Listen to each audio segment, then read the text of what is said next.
Our next session will be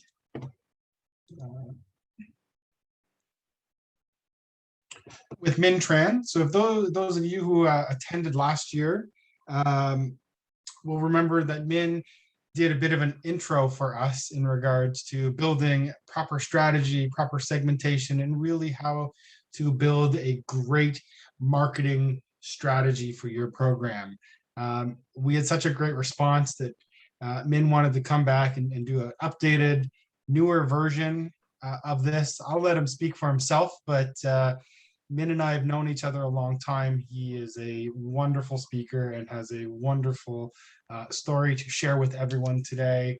I'm going to get out of his way and let him dive right in to the program. And Minh, I'm going to let you take over sharing, get your presentation up and running. And then when you're all set, I will disappear. It's great to see you though, buddy. Yeah, amazing to see everyone again. All right. Well, thanks very much, Minh, and over to you. Great, thanks. So everyone can see the presentation, Matt? Yes, we can see it just fine. Thank you. Very cool. Hey, so glad to be back. Thank you, Matt and Derek, for inviting me back. Really hard session to follow up coming after Dan and Tony. Amazing insights, amazing stuff. And a lot of it actually touch a little bit about some of the things that we discussed in our first session last year. What we discussed was the inbox experience. And what we discussed were tactics and frameworks and strategy that allowed us to identify new programs, opportunities to fill in the gaps where necessary, and opportunities to innovate existing email programs. So this year, what we want to do is take a holistic look at this at email marketing.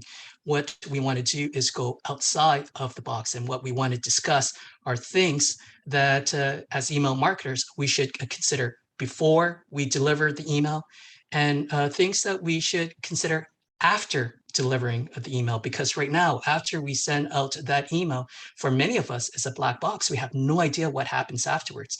And there are opportunities and there are things that we can do to get more visibility in terms of what happens afterwards. So with that, what I'll do is let me provide some context, okay? You know what, we're proud email marketers. We're proud marketers, period. And our mission is to really deliver flawless campaigns, right? And so to do that, what we do is, we have this checklist.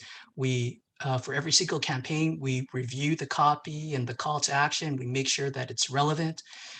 We double check our creative. We make sure that it's pixel perfect. We make sure that it's responsive, because we know that that is especially important for mobile.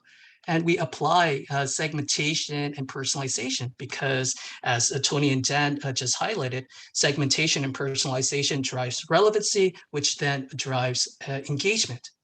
So we do that. We double check, we triple check our test, we send it off, then an hour later, 2 hours later, we return back to our email platform, and we check our results. And what do we see? Well, if we're honest with ourselves, for the majority of ourselves, what we see is that campaign after campaign, despite applying best practices, we'll see that the open rate, the deliver rate, the click rate, there's not a lot of movement. It's pretty flat, it's pretty stagnant. So now we have to ask ourselves, look, we work really hard. I mean, we do a lot to make sure that the campaign is flawlessly delivered. There's a lot of activity, there's a lot of motion, but are we actually progressing anywhere? It seems like, we're putting a lot of work, but we're going in circle. So that isn't necessarily progress. So what I want to do today in terms of our agenda is to cover 3 topics. The first thing that we're going to do is we're going to distinguish between motion versus progress, how to truly define success, and identify the metrics that really count and allow us a path forward. One of the metrics that I think is going to be important, and you might not be familiar with this, is subscriber love. How do we measure the health of our database? How do we measure how much do our subscriber actually love us? And there is a way that we'll be able to do that. And finally, not only do we seek the love of our subscriber, but we also need to understand our subscriber. So it comes to that last piece, what happens after the email? What happens after the email for many of us is a black box. We just hope that they convert. Well, we don't need to hope anymore. There are ways that we can actually see exactly what they are doing, and we'll cover that as well. So that's going to be our agenda for this session. So motion versus progress. The key concept here that I want to make sure that we understand is basically lagging versus leading indicators, right? And so to explain this concept, let me share with you this illustration. Here you have this picture. That car that you see in the middle of that picture, that is your email program. And you are the driver of this email program. Now you have to ask yourself, as a driver of this email program, where are you going? Are you driving aimlessly? Do you know where you're going? Are you possibly driving in circles? Because if you're driving for the sake of driving without a destination, without purpose or intent, well, you're just wasting gas, and gas is cash, right? Gas is your budget, and you don't want to waste that, right? So what you want to make sure is that when you're driving with purpose. So one way that we can ensure that we're driving with purpose is to distinguish between lagging versus leading indicators. So when you're driving, right? When you're driving, you can either look forward through the windshield, and you can look look forward. And when you do look forward, there are going to be signals, there's going to be sign, there's going to be some indication as to the path forward to make sure that you reach your destination. Those would be leading indicators.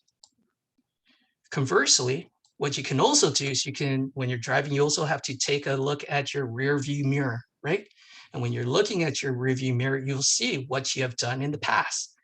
Those are lagging indicators. And those are, both of them are important. As email marketers, they are important because what lagging indicators do, they verify. So they verify what you have done. I don't consider lagging indicators as KPIs, key performance indicator. Rather, I consider lagging indicators as key results. So these lagging indicator will report results regardless if you achieve your goals or not, right?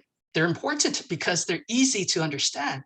You know, you send out your email, delivery rate, open rate, click rate, they're easy to understand, easy for management to understand. They are key results, but they don't really help you, I would argue, in trying to identify where you need to go. And this is where leading indicators are going to be, that will play a key role.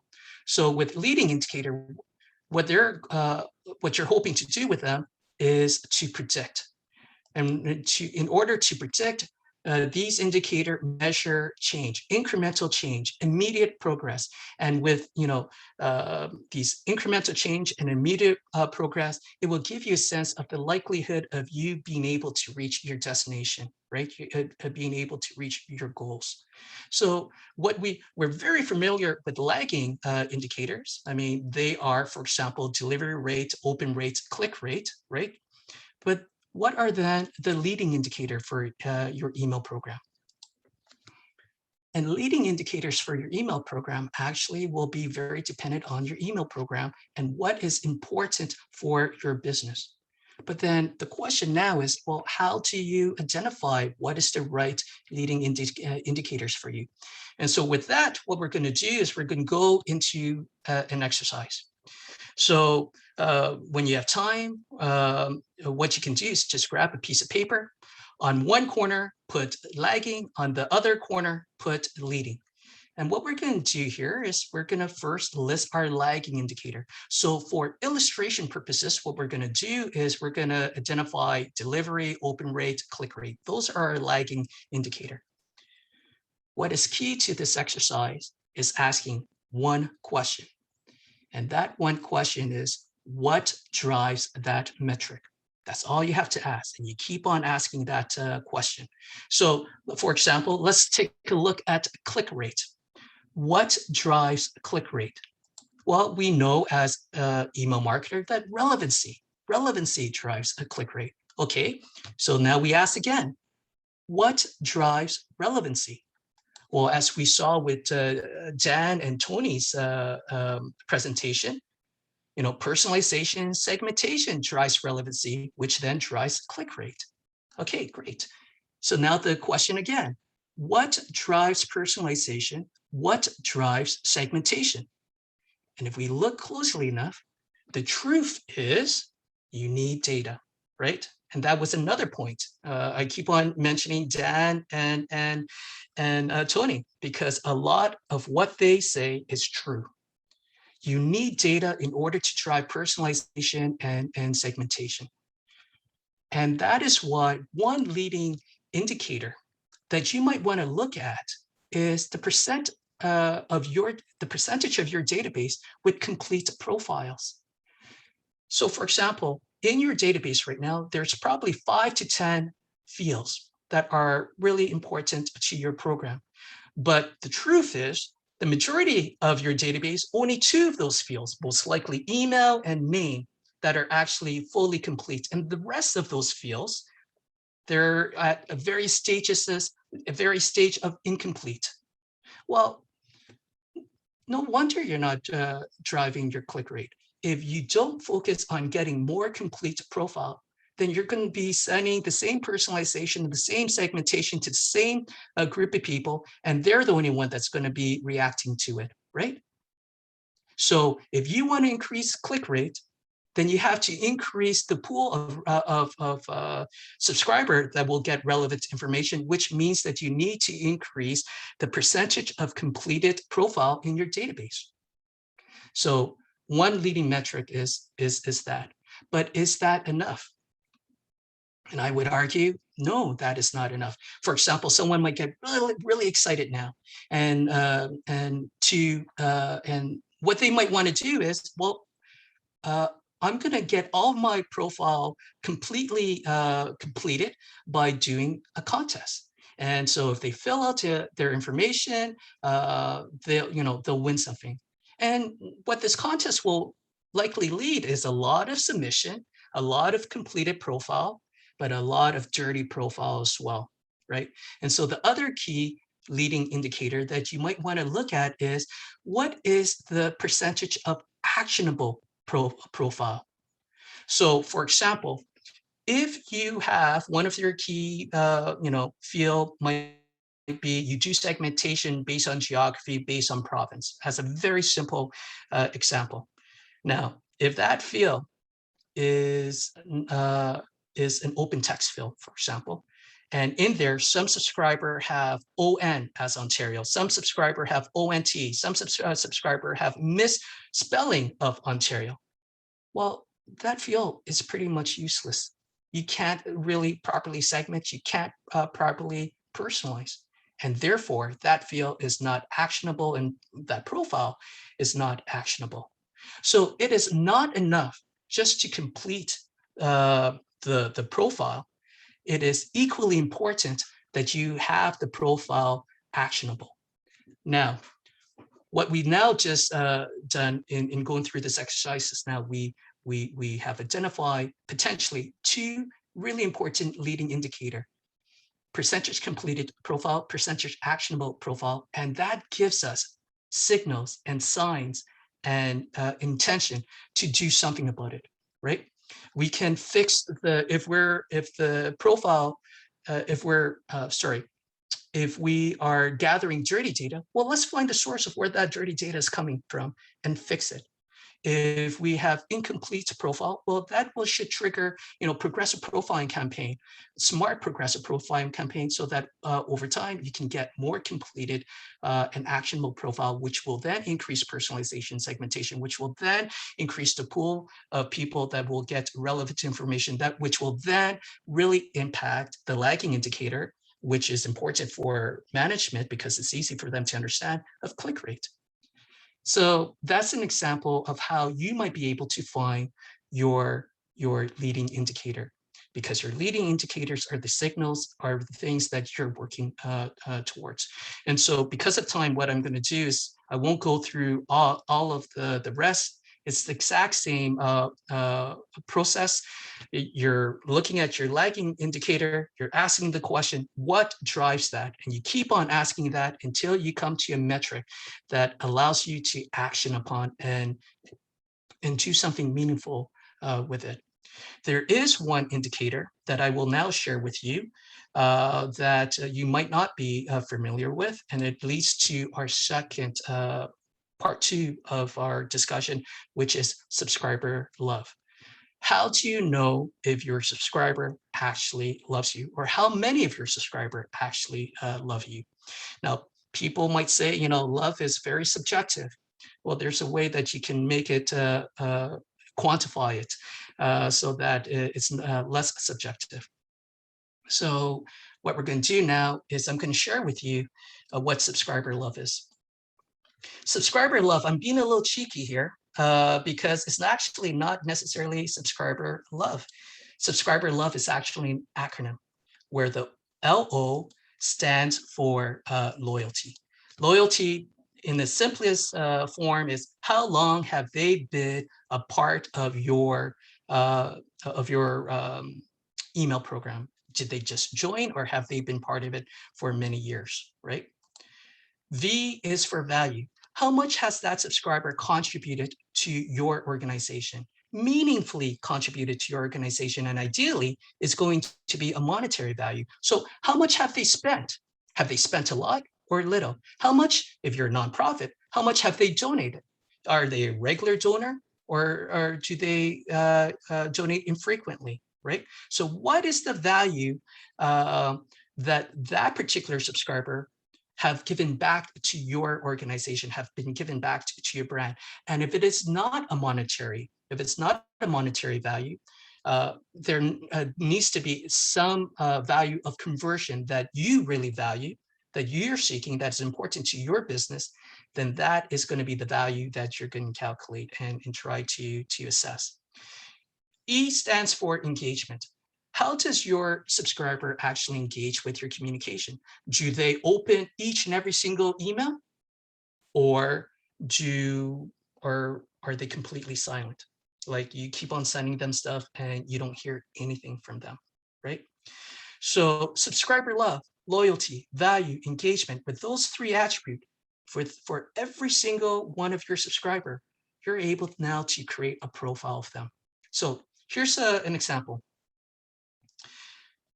Example number 1, you have a recently onboarded subscriber who within the first couple of emails made a major purchase and seems to have opened and clicked on all of the email that you've sent to them so far.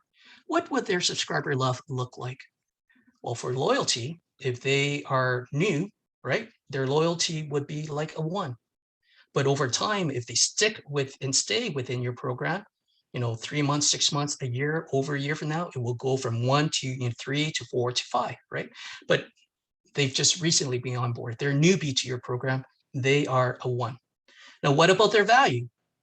How much have they contributed to your business? Well, they made a major purchase. So for now, at this point in time, they are a 4. And what about engagement? Well, it seems like for every single email that you sent so far, maybe there's only been 2 or 3, but they have opened every single one. They've clicked on these emails. They seem to be highly engaged. So at this moment in time, that particular subscriber is a 1, 4, 5. That is their profile. Okay. Now here's another example. You have a subscriber. They've been a subscriber of yours for over 3 years.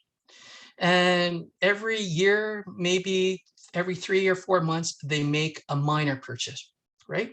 Not a big deal, but they purchase stuff. And when you send them your communication, sometimes they open, sometimes they don't open. So what does their subscriber love look like for you? In this case, they've been with your program for over 3 years. So, loyalty is a 4 or 5. In terms of value, how much have they contributed back to you? Well, they're buying. You might not like the value. You might like it to be a little bit more. You might like the frequency to be a little bit more, but nonetheless, they're buying, right? And so they're contributing. So maybe there are 2 or 3 in terms of value. And because, they occasionally open click, again, engagement, they're not completely dormant. So they might be a 2 or 3. So this particular subscriber, their subscriber love for you is a 533. That's their profile. And so for every single one of these subscribers, what you're going to do is you're going to give them a profile score, because every single one of them, they absolutely have a profile score. And what can you do? What do you do with those profile scores? Remember earlier when Tony was talking about smaller targeted audience? This is a potential example of what a smaller targeted audience would look like.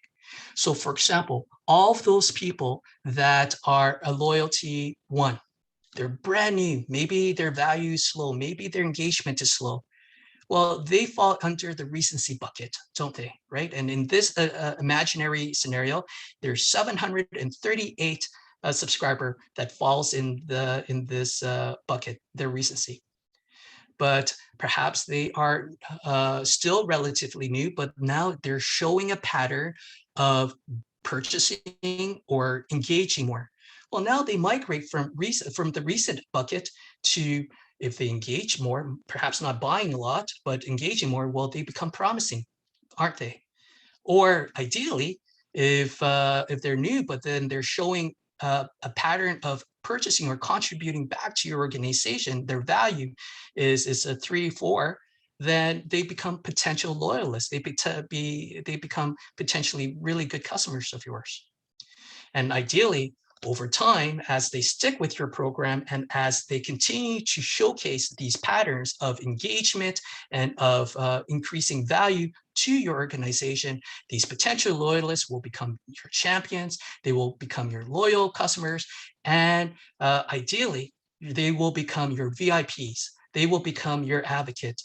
These are the people that Tony and Dan earlier said you cannot lose, because if you lose them, what did Dan say? He shared with us a metric. He shared, for your most valuable subscriber, your most valuable customer, if you lose them, it takes 10 new customer to recoup the value that they gave you. So you can absolutely not lose these people. And knowing that, you now can then craft email programs, email offers, messaging that is specifically targeted to them, that will make them special, that make them feel special, that will retain them because they are that important, right? You can't treat them like any other subscriber. So along with that, you also have to be aware of churn. You have to be aware of loyal customer that might be downgrading, right? That might be losing interest, that might be falling asleep and hibernating and becoming dormant. I mean, that is going to be, there are, unfortunately, a good chunk of your database right now, subscriber, that falls under those category. And there are win-back programs and there are other programs to wake them up, to either re-engage them, or in some cases, because they are just not beneficial to your program, they're dragged to your program, you might just have to scrub them out of your list, right? So the key here is, for all of your subscriber love, you have a profile number. Every single one of those profile number matches. And there's, like, if you do the combination, there's going to be approximately 125 possible combination. And each of those 125 possible combination will fall under one of these bucket. And once you identify them in one of these buckets, each one of these buckets really deserve their own program, really deserve to be treated in a way that hopefully will migrate them upwards, right? So you're going to have, for example, with recent people that fall under the recent bucket, you're going to have nurturing, welcome, onboarding program that ideally will get them to make their first purchase, get them from recent to promising loyalists, right? That kind of thing. And you're going to have to watch out for churn. And so the other key things in subscriber love and what I'm sharing with you now that you have a picture of what your database look like and the makeup of your database, what you really need to track is migration. What you need to track is, are they moving up? Are they being promoted? Are they becoming better subscriber and better customers of yours? Month over month, are these key performance indicator actually moving in the direction that you want them to move? Or a bit worrisome, whoops, sorry, let's go back. Are they moving in the direction that they're churning, they're degrade, not being promoted, but they're falling back, right? So now with the subscriber love method, you can identify each of your subscriber. You know how much they love you. Some love you more than others. There are programs for each and every single one of them. And month over month, what you want to do is you want to track their migration. And that is going to give you an indication if you have a healthy email program or if your program is in need of a revisit. So that is subscriber love. Now we're going to enter the last piece of our presentation. Not only do we want our subscriber to love us, but we also really need to understand our subscriber, right? It's a relationship. And to understand our subscriber, we need to understand what are they doing. So we have full visibility in terms of what our subscribers are doing within the email. We know who opens, we know who clicks, we know what they're clicking on. So we have full visibility. The problem is that when they click on the link that will then redirect them to the website, that is when, for most of us, for almost all of us, we lose the visibility. They're on the website now, and we're hoping and praying that they'll convert, right? But as we all know, hoping and praying is not a good strategy for progress. You can't, hope is not a strategy. And what I can share with you is you don't have to hope anymore. There are things that you can do. There are tools that you can employ. And they are conversion optimization platforms that you can use today that will give you full visibility in terms of where your subscribers are doing once they leave the email. So the first step to understanding your subscriber is you need to observe your subscriber. And again, through conversion optimization platform, what you can do, well, one thing that you can do is to get a sense of the heat map. When they leave your email and they go to the website, where are they scrolling? How deep are they scrolling? Where are they clicking? Right? Are they clicking on the button that you intended them to click, or have they completely missed it and they're not converting? So you can understand through heat maps how an email subscriber is behaving on your website, and you can tie that somewhat directly. And the other thing, and much more interesting, is you can actually record what they're doing. You can see the path that they're taking. You can see the areas of interest, and most important, you can see the key friction points. You can see that they're trying to click on a link or a button, and they're simply not getting it, and they're abandoning the process because you're thinking they illogically it leads to step 1, 2, and 3, but for whatever reason they stop at step number 2. They simply are encountering some point of friction that you might not be aware of. So through heat maps and visceral recording, what you will be able to do is precisely and exactly observe what your subscribers are doing. And with that information, you can then, through the observation, you can then create hypothesis. You can create a hypothesis. You know what? I see what's happening. I think the reason why this is happening is this. And if I were to change this in such and such way, that will reduce the friction, that will increase conversion, right? So you see what they're doing, you create some informed hypothesis based on your observation, and now what you can do is create meaningful tests. Tony, in the last, one of Tony's advice in the last session is you need to try. You need to try, and you need to fail fast and learn. Well, beyond trying, part of trying is testing. And you need to constantly test. And what you want to do with these hypotheses is you want to then create discrete independent tests for each of your hypotheses, right?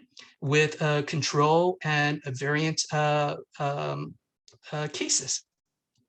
So what you want to do is you want to create those cases.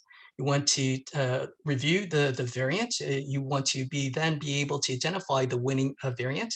And ideally, the variant will have be scientifically significant in terms of conversion, and discuss it with your conversion optimization team or agency.